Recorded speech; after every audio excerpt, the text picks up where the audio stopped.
Well, we love featuring artists you should know about. Today, we're heading to Florida to chat with award-winning singer-songwriter Luanne Hunt.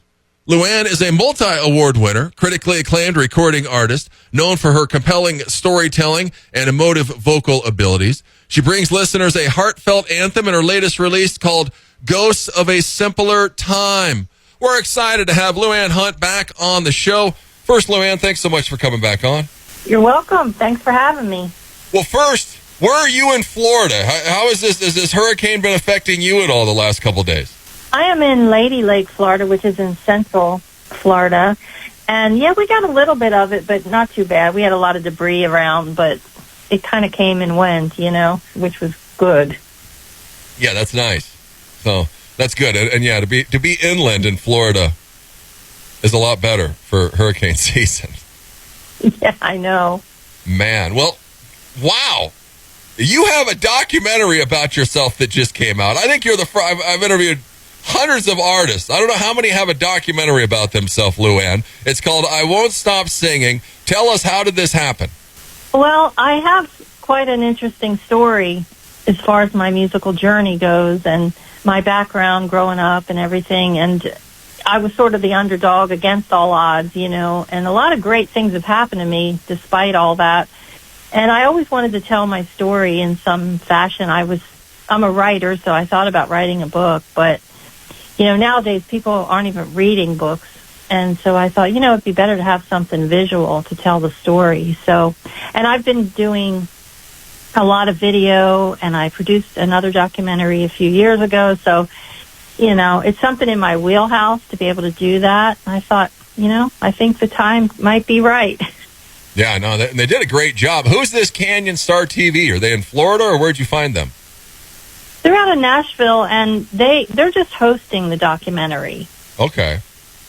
So I actually produced it. Oh, you did? Oh, wow. Yes. Okay. So cool. Yeah, it's awesome. If you go to Luanne's Facebook page or you go to YouTube, look her up, and it comes right up. I Won't Stop Singing, Luanne Hunt's story, but it's great. It's like 30-some minutes long, so not too long, not too short, but yeah, she's got an incredible story. We talked about your story some in the past. I mean, when you sang as a kid, your parents told you couldn't sing.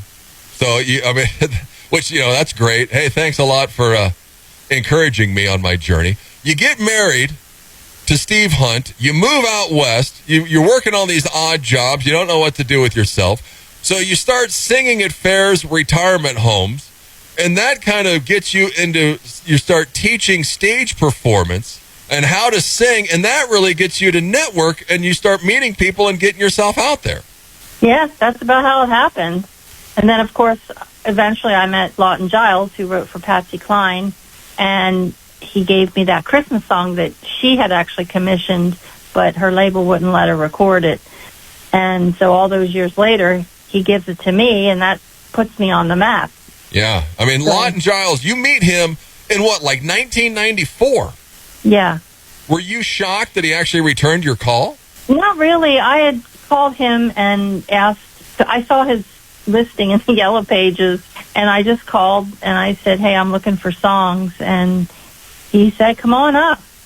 And that just was the beginning of a friendship and a working relationship. Yeah. And I mean, 1994, and it's not until, what, like 2007, 2008 that he busts out the Christmas song?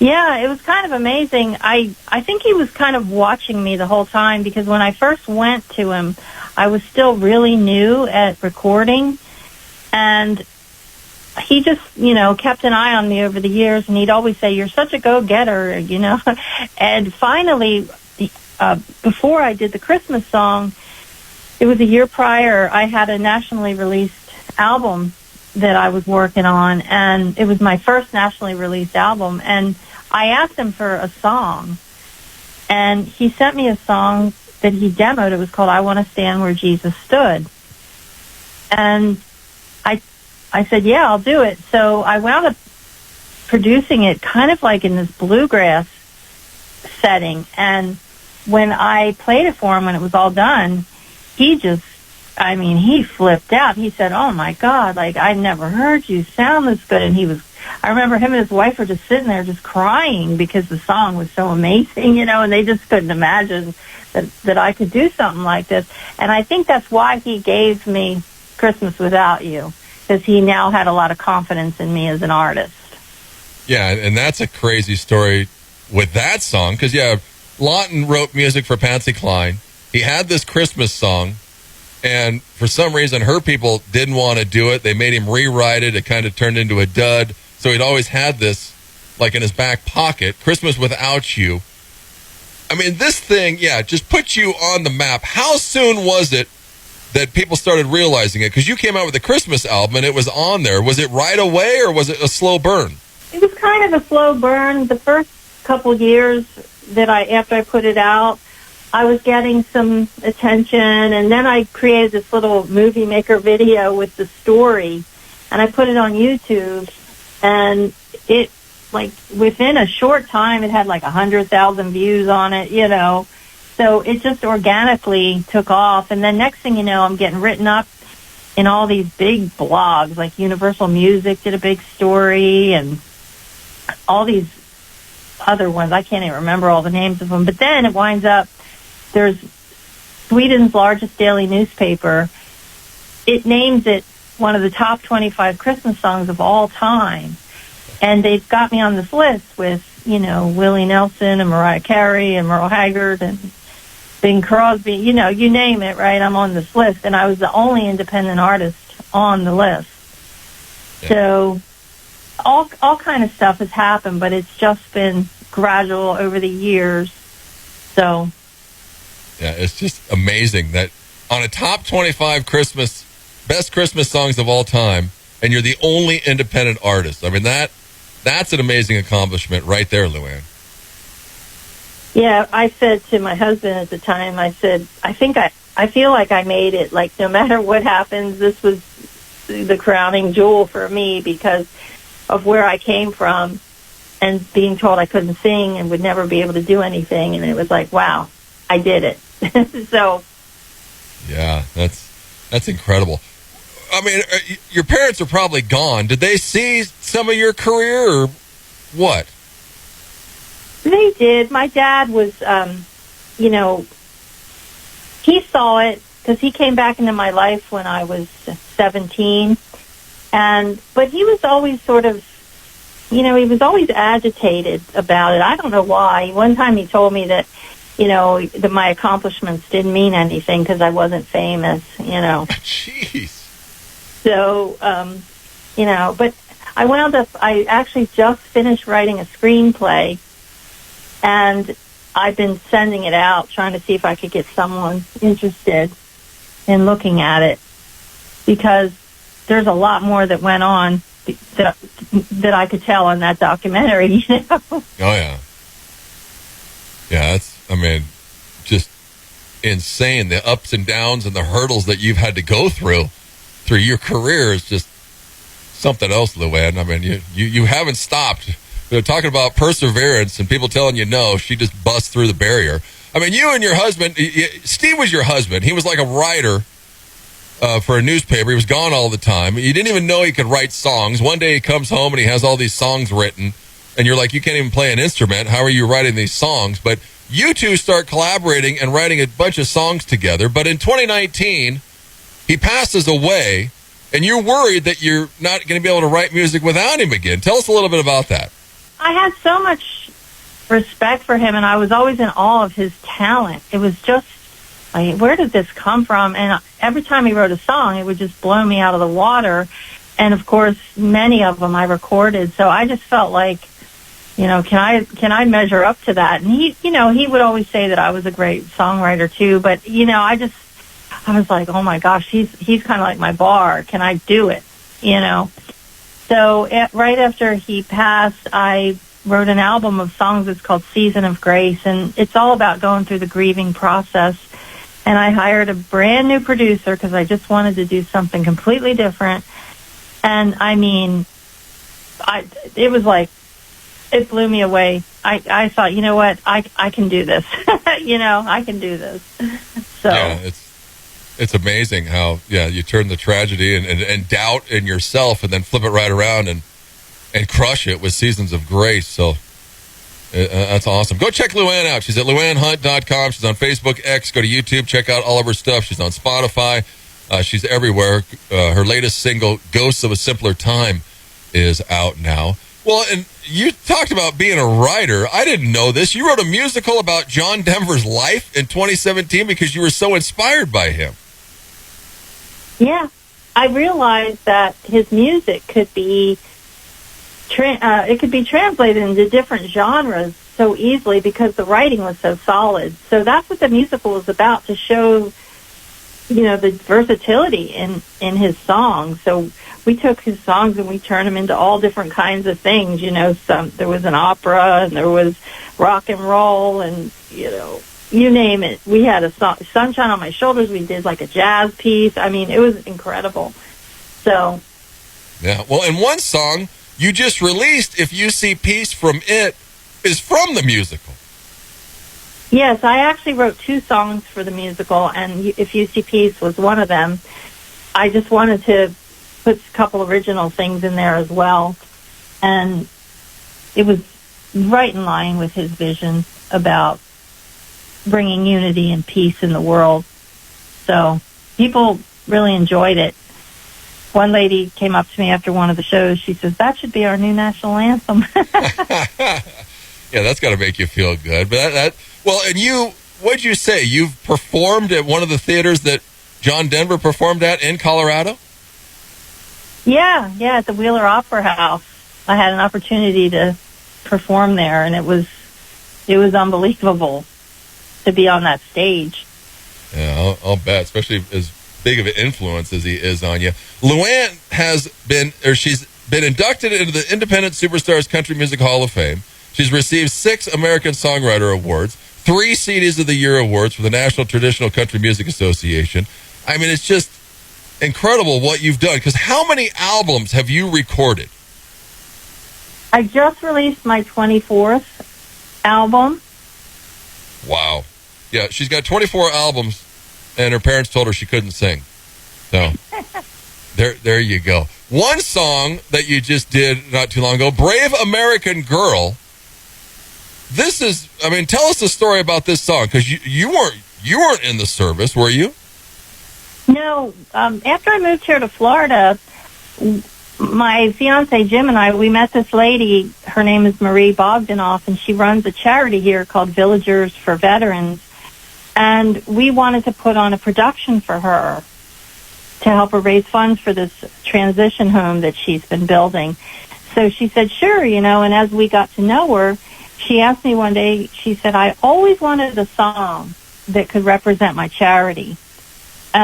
She worked with a lot of female veterans. And she said, I had somebody try before, and I didn't like the way it sounded. So I said, forget it. But so anyway, I after the meeting, I went home and I wrote Brave American Girl in like 20 minutes, and I produced it, and she loved it. She just, she played one of her big galas and everything, and the service women there were just so moved. I don't know, I just channeled something in about the feeling of serving and the commitment and the dedication, even though I had never done it, but somehow I was able to tap into that. So that's the magic of music, right? Exactly. And do you have a feeling, you've written a ton of music, when a song only takes you 20 minutes, it's got to be special. Or do you feel something when you do it? Sometimes I do, and sometimes I just have to think, I'm going to try to at least get this ball rolling and maybe get a piano track on it and see how it sounds. Because to be honest with you, every time I sit down to write a song, my first prayer is please don't let me write a bad song. Exactly. God, give me the strength to give me a hit. Come on. Yeah, it's I don't want a clunker here, Yeah. Well, you mentioned it. You produced Brave American Girl. You recorded so much music. You also like producing music. When did this happen? When did you start producing stuff? I started producing music years ago when I would be in the studio with the engineer and just kept doing it, with so many albums. And now I also do all the engineering as well. So I think it just sort of transitioned to that. I thought during COVID I couldn't find a studio. I had moved to Las Vegas and I couldn't find a place where I really wanted to record. So I just thought, you know what? I'm pretty good at computers and I'm pretty techie, so I think I can do this. So I went and got all the equipment and just started teaching myself how to do it. Wow. I don't know what you can't do. I mean, it's crazy. Well, and Steve, when he was working for the newspaper, did you become their entertainment reporter? How did you start landing all these interviews with like Ray Charles and everybody? Yeah, the features editor at the paper at the time, she knew that I was into country music, and anyway, she asked Steve one day, hey, does Luanne have any writing skills? Because I need somebody to cover country music. And he said, well, as a matter of fact, she's a really great writer. And I started doing it. And so I had Winona Judd, was one of my first assignments. And wow. Winona's PR people went crazy over this article, and they ordered 100 copies of the newspaper because they wanted to put it in her press kit, So the features editor was super excited. So then she just started using me for all kinds of things beyond just the country music. And 20 years later, I was still at it. So, yeah. Well, and on one of her podcasts, when Joe Bonsall from Oak Ridge Boys passed away, you'd interviewed him a couple of times. Yeah, we were both homies. We both came out of Philadelphia, so it was always fun to talk to him.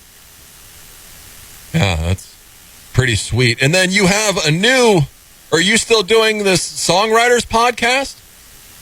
Yeah, I just started that, and I have a show here that I'm doing called Nashville Nights. It's a songwriter round live show. And I'm also doing that for villagers, for veterans. So that's brand new. And we've got another one coming up on August 21st here in the villages. Wow. Yeah. She stays plenty busy. Go and check her out, Luanne Hunt. She's at luannehunt.com. She's on Facebook, X. Go to YouTube. Check out all of her stuff. Some of her podcasts are on there. Some of her interviews. If you go to Spotify, you can check out all of her music. Her latest single, Ghosts of a Simpler Time, you're going to hear it here in a minute. Well, it's funny. You went through all these ups and downs, and now you meet Jim, and he's your new muse, and love songs start flowing out of you, which you never really wrote love songs. No, I didn't write a whole lot of them. But, yeah, it's been a surprise for me because these ideas just sort of sprung out of our relationship and being together and all the joy that I feel. So it's like, wow, I've become romantic. Well, and you mentioned you grew up in Philly. You lived in L.A., you lived in Vegas, now you're in Florida. What do you like living in Florida the best, or what was your favorite place? Oh, I love it here. In fact, I would have never imagined I would love it here, but this is home. I do not have any plans to go anywhere else. Oh, well, that's cool. Well, and coaching, teaching, having your career, Luanne, what would you tell new artists? What advice would you tell new artists coming into this? Well, I would say to find your authentic voice and follow that, because nowadays you hear so much that sounds the same. And if you sound like everybody else, people are just going to tune out. So I think that if you can find your unique voice and bring something fresh to the table, but also that's exciting, that people are going to say, whoa, what's this? I never heard this before.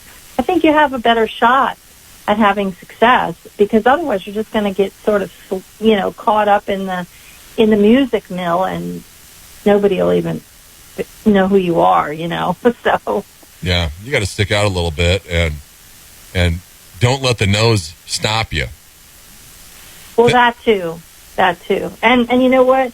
Honestly, you have to be willing to invest financially in your career. I'm sorry, but I know a lot of independent artists don't want to hear that, but it takes a lot of money that you have. And I didn't have a lot of money in one lump sum. I had to borrow money at times from the bank, to do a project or whatever, or I had to work extra or do whatever it took. But it's necessary, and if you're waiting around for some label to come and spend the money on you, God bless you, because it's probably not going to happen. Exactly. You're going to still keep waiting, and your career is going to be over with. Mm-hmm. Yeah. If you come in to being a musician to become a millionaire, you're in the wrong field. Exactly. Yeah. Well, Ghosts of a Simpler Time. This is a cool song. Tell us about this song. A lot of people are writing things, making political statements, and I really try to stay out of that as an artist. But I do like to bring things out that resonate with people, that make them feel connected through all the stuff that's going on. And I think that's what Ghost of a Simpler Time is about. Jim and I have talked a lot about, we miss those days when life was just easier, and we didn't have all this division and everything, and it was okay to disagree. People didn't have to agree on everything to be able to get along, and those types of things. And so this song is not so much a political statement, but wants to just take us back to remind us of those days. And a lot of people they resonate with that. They say that this song takes me there, and sometimes we just need a reminder. So, yeah, quit being so damn divisive and stubborn and hard-headed. Yeah. That's for sure. I mean, it's only August. When do we start gearing up for Christmas Without You? I think all that Christmas music will be coming out starting in October. I think they start promoting it to radio and things. And then I have a song I'm working on that I may put out, a brand new Christmas song. But I have a whole catalog of Christmas music, too. Yeah, she's got a whole Christmas album. I actually have two Christmas albums. 2 Christmas albums. See, you can celebrate the holidays with Luanne Hunt. She's got plenty of music for you. And the Patsy Cline Lost Christmas song, Christmas Without You, one of the top 25 Christmas songs of all time from Luanne Hunt. So, amazing story, amazing career, and it still continues. Go and check her out, Luanne Hunt, I Won't Stop Singing. The documentary is out now. Go to YouTube. You can watch it. It's awesome. And get more insight into Luanne, and it'll definitely get you motivated to go out there and crush it. So it's always a pleasure, Luanne, speaking with you. Yes, thank you so much. This has been a lot of fun, and I appreciate you, Jeff, a lot. Well, here it is. Ghost of a Simpler Time. It's Luanne Hunt. It's KIX 96.5.